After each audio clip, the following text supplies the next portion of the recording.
Good morning all. It is Monday, the something of December, and I have a box in my hand. Why have I bought another Harley Benton? Good question. It's Harley Benton number 23, I think. Guitar number 102. How stupid is that? But anyway, for those who don't know me, my name's Rich. I am a novice guitarist. I like guitars. Why wouldn't I? They're beautiful looking things. And I buy guitars and I get bored and I sell them and buy something else. And that's just the way it is. So I ordered this from Tele in Germany last Wednesday, and it excuse me, it arrived today, which is good going. They come in a big box and then a little box, so they come safe and sound. And this is another Telecaster. Now I had this. This is a black one. I had the Strat version of it a little while ago, which was nice, but having had my TE-50 recently turn up, which I absolutely love, I thought I fancy another Tele and I don't fancy spending a lot of money. The QC on that one's been very good. This one was £85, the other one was 133, so it's crazy money really. But I thought I need something with a humbuckery goodness. So I thought I'd give this one a try. Like the look of it. I've seen some good reviews, and here it is in the box. Now, they will send you a cheap cable, which is great. Get rid of the box. Bubbly wrappy. First thing I notice, let's get rid of that. They will send you an Allen key as well. Take this off. The first thing of note are the strings. I see still have their protective paper on. Now this is not a big deal, but just to be aware, what that generally will mean is it's got made in China and sent to Tele, and it hasn't been checked since. Usually, if this is off, it will mean that someone's probably had a look at it, maybe even a bit of a setup of it. So it's unlikely that that has been the case here. Not that should be a big deal. Get that off. Come on, it's only sellotape, Richard. Get off. Off. Right. Here we are. And there's loads of reviews on these on YouTube, so you don't need to take much notice of this one if you don't want to, but having had a lot of guitars and a lot of Harley Bentons, I'm probably in a good position to say something about it. Well, all the ferrules on the back are completely flush. Oh, they're recessed actually, so that's nice, I like that. Doesn't appear to have any marks on it as yet.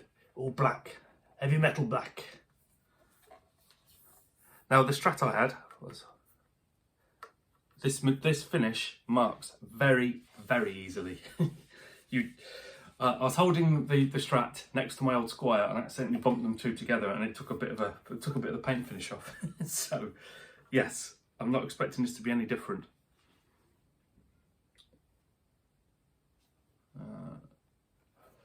But no, it's a smooth satin finish to the back, all black. So, first things first, how much does it weigh in comparison to my TE-52? It's lighter, basswood body, that'll be white. It is lighter. My TE-52's about £9, a bit more than £9, nearer to 10 actually. I wouldn't say this is that heavy. Am I going to cut my fingers? No. That surprises me actually. I have had a few Harley Bentons where they've been a bit rough. Not so these. And they're actually reasonably clean, these frets as well. I mean, they're not polished, but they're fairly clean.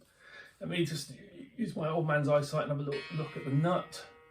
I suppose time will, when I play it, will tell whether that's been cut very well.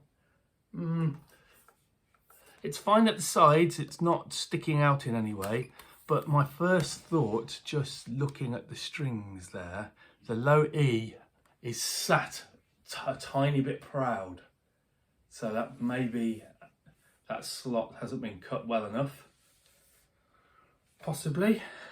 Excuse me, just having a look. A bit more for a look. Yes. And the G-string, G-string, and the G-string slot looks a bit tight. So we shall see what happens. Tuners, yeah, bit naff feeling. Like a screwdriver and tighten those up. These sort of die-cast tuners, they really vary a lot, don't they? The ones on the TE-52 are the old sort of Clusen vintagey style ones, and they're good. But just a small thing. Knobbage. I feel like compared to the other one. About the same. Switch. Bit wibbly. Switch on. I might do a little comparison against the other one. I know they're different. Yeah, the switch on the TE-52 feels smoother. Don't know why. I bet they're... Yeah. And you get a so-called Blackwood fretboard. That's going to come off on your fingers for a while. That's just what that does. But overall, I mean, £85, I don't know how they do it. What's the setup like? Typically slightly too high. It's not awful. Is it awful? No, it's not awful. Right, well, I've waffled and not told you a fat lot about anything really, but I think the important thing to say is, before it gets plugged in, is it's come and the QC looks fine. There are no issues with it. And that pocket joint isn't mega tidy, but it's okay. I mean, £85 plus £8 shipping to the UK and like 5 days to get here, including the weekend. You just can't go wrong, can you? And that's why I decided to get another Harley Benton. My Harley Benton love has come back. I kind of went off them for a while. I wanted other things, but having had that TE-52, which was so good, I thought, why the hell not? So, the next time you see this, it'll be playing a Christmas song, and we'll do a bit of sound demoing, and we'll just have a bit more of a closer look as to what it's like compared to the TE-52. But on first impressions, amazing, 85 quid, crikey. And even if we change the tuners on them, which probably cost about, I don't know, £40 for some locking tuners, some Harley Benton ones, you've still got yourself something pretty cool for that. Anyway, thanks for watching if you did, and I'll catch you maybe later today if I've got time, or certainly tomorrow, and we'll do a proper playthrough and a bit more of a deep dive.